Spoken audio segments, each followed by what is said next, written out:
एक बार की बात है, जब महाभारत का युद्ध चल रहा था, श्री कृष्ण अर्जुन को निर्देश दे रहे थे। तभी अर्जुन के मन में एक बात आई और अर्जुन ने श्री कृष्ण से पूछा कि भगवान, हमेशा अच्छे और सच्चे लोगों के साथ ही बुरा क्यों होता है और बुरे लोगों के साथ अच्छा क्यों होता है।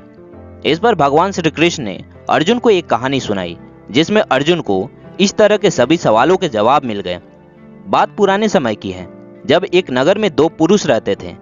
पहला पुरुष व्यापारी था, जो बहुत ही अच्छा और नेक इंसान था। वो धर्म और नीति का पालन करने वाला था, भगवान की भक्ति करता था और मंदिर जाता था। इसके अलावा वो हर तरह के गलत कामों और संगति से दूर रहता था। लेकिन दूसरा व्यक्ति इसके बिल्कुल विपरीत और दुष्ट प्रकृति का था। वो हमेशा गलत काम करता था, मंदिर में पूजा करने के बजाय पैसे और चप्पल चुराता था, झूठ बोलता था और नशा करता था। एक दिन की बात है, जब उस दिन बहुत तेज बारिश हो रही थी। उस समय हर कोई अपने घर में था और मंदिर में सिर्फ पुजारी जी थे।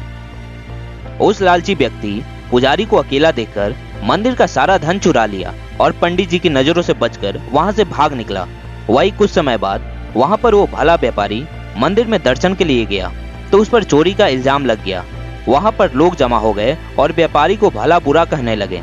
जैसे ही वो व्यापारी मंदिर से बाहर निकला तो उसको एक गाड़ी ने टक्कर मार दी, जिससे व्यापारी बुरी तरह से घायल हो गया। वापसी में जब व्यापारी अपने घर जा रहा था तो उसे वही दुष्ट व्यक्ति मिला। वो खुशी में झूमता हुआ जा रहा था और बोल रहा था, आज तो किस्मत ही चमक गई, एक साथ इतना सारा धन हाथ लगा है। जब भला व्यापारी ने ये बात सुनी तो हैरान हो गया। उसने घर जाते ही भगवान की सारी तस्वीरें निकाल दी और भगवान से नाराज होकर जीवन बिताने लगा। कुछ समय बाद दोनों ही व्यापारी की मृत्यु हो गई और दोनों यमराज के सामने गए। तो उस भला व्यापारी ने यमराज से प्रश्न किया कि मैं तो सदैव ही अच्छे कर्म करता था, जिसके बदले मुझे अपमान और दर्द मिला, और इस अधर्म करने वाले दुष्ट को नोटों से भरी पोटली, आखिर क्यों?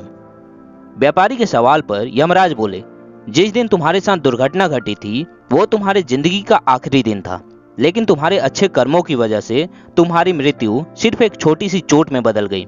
लेकिन इसके बुरे कर्मों के चलते इसका राजयोग सिर्फ एक छोटे से धन की पोटली में बदल गया। इस कहानी के बाद श्री कृष्ण ने अर्जुन को बताया कि भगवान हमें क्या किस रूप में दे रहा है, ये मनुष्य की समझ में नहीं आता है। लेकिन आप अच्छे कर्म करते हैं तो भगवान की कृपा आप पर हमेशा रहती है। इसलिए कभी भी हमें अपने कर्मों को नहीं बदलना चाहिए, क्योंकि हमें हमारे कर्मों का फल इसी जीवन में मिलता है। बस इसका पता हमें नहीं चल पाता। धन्यवाद।